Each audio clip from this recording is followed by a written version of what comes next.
Dear students, welcome to my YouTube channel Narang Classes.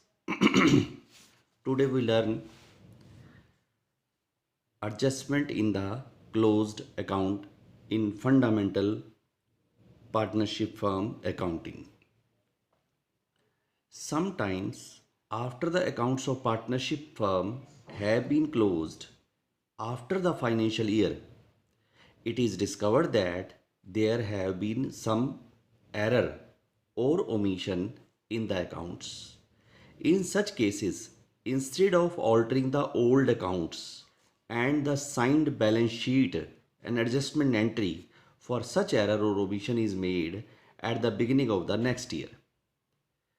मतलब कई बार partnership के खाते बन जाने के बाद हमें किसी गलती के बारे में पता चलता है, तो उसके लिए हमें टेबल शोइंग एडजस्टमेंट बनाना पड़ता है और नेक्स्ट ईयर में एक ऐसी जर्नल एंट्री पास करनी होती है जिससे हमारा वो अकाउंट जिसमें ट्रीटमेंट गलत हुआ है वो रेक्टिफाई हो सके। Usually the following types of adjustments are made. इसमें किस किस तरह की एडजस्टमेंट्स की जाती हैं? व्हेन इंटरेस्ट ऑन कैपिटल और drawing may have been omitted, जब हम इंटरेस्ट ऑन कैपिटल और ड्राइंग लगाना भूल गए हों। When profit and loss have been distributed among the partners in wrong proportion, जब हम प्रॉफिट और लॉस को गलत रेशो में पार्टनर्स में डिस्ट्रीब्यूट कर बैठे हों। तीसरी बात, when profit sharing ratio has been altered with effect from some past date, किसी पास डेट से प्रॉफिट शेयरिंग रेशो बदल गई हो। व्हेन सैलरी और commission payable to a person has been omitted, जब हम किसी पार्टनर को सैलरी या कमीशन देना भूल गए हों। तो ये चार विशेष प्रकार की परिस्थितियां आपने देखी जिसमें हमें टेबल शोइंग एडजस्टमेंट बनानी पड़ती है और अकाउंट्स को रीएडजस्ट करना पड़ता है। इससे रिलेटेड आज हमें क्वेश्चन देखेंगे। A, B and C and D are equal partners. Equal partners का मतलब है कि इनकी प्रॉफिट शेयरिंग रेशो इक्वल है। Their capital on 1 April 2015 were rupees 50,000, 30,000, 25,000 and 15,000 respectively. After closing the account for the year ended 31st March 2016, it was discovered that according to the partnership deed, interest at the rate of 10% per annum on partners' capital was not provided before distribution of profit. 31 मार्च 2016 को account बन जाने के बाद हमें ये पता चला कि पार्टनर्स को 10% के हिसाब से इंटरेस्ट ऑन कैपिटल देना था जो हमने नहीं दिया। It was agreed among the partners to make the adjusting entry at the beginning of the next year. 2017 में एक ऐसी एडजस्टमेंट एंट्री पास करने के लिए पार्टनर्स ने डिसाइड किया जिससे rather than to alter the balance sheet, यानी पिछली बैलेंस शीट को छेड़े बगैर ही हम एक ऐसी जर्नल एंट्री पास कर देंगे जिससे जो हमने इंटरेस्ट ऑन कैपिटल नहीं दिया वो उनके अकाउंट में स्वतः ही क्रेडिट हो जाए। Pass the necessary journal entries assuming that the capital are not fixed. Journal entry pass करते समय हमें ध्यान रखना है कि कैपिटल फिक्स्ड नहीं है। तो इस क्वेश्चन को सॉल्व करने के लिए हम बनाएंगे table showing adjustment. Table showing adjustment का परफॉर्मा हम किस तरह से बनाएंगे? पर्टिकुलर का कॉलम, ए के अमाउंट का कॉलम, पार्टनर बी के अमाउंट का कॉलम, पार्टनर सी के अमाउंट का कॉलम, पार्टनर डी के अमाउंट का कॉलम और इस तरह से टोटल का कॉलम। सबसे पहले हम इसमें इंटरेस्ट ऑन कैपिटल कैलकुलेट करेंगे। इसके लिए हम नीचे वर्किंग नोट बना लेते हैं।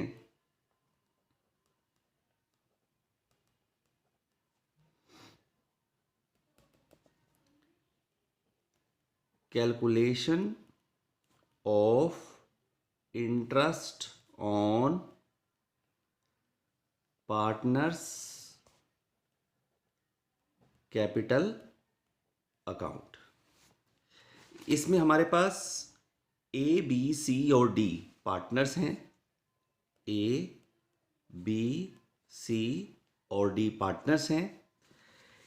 ए द्वारा इंट्रोड्यूस्ड कैपिटल 50,000 रुपीज़ है, बी की कैपिटल 30,000 रुपीज़ है और सी की कैपिटल 25,000 रुपीज़ है और डी की कैपिटल 15,000 रुपीज़ है। इसके ऊपर हम 10% के हिसाब से इंटरेस्ट लगाना भूल गए हैं।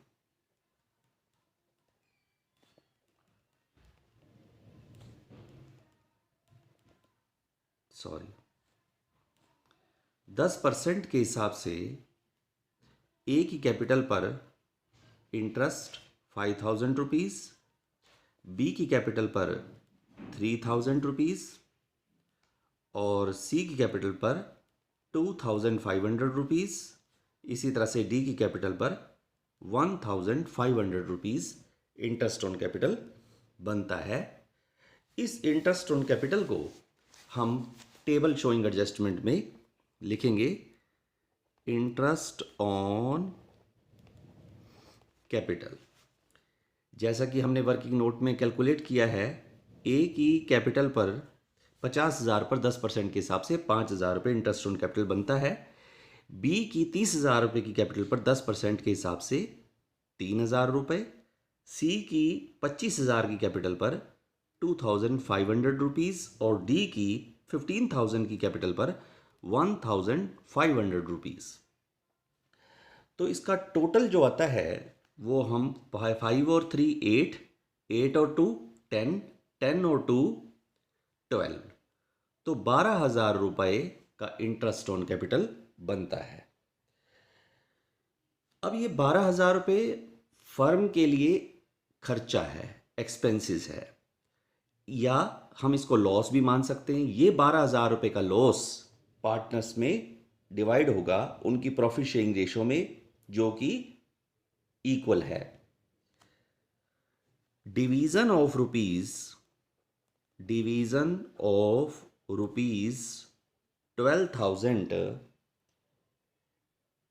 In profit sharing ratio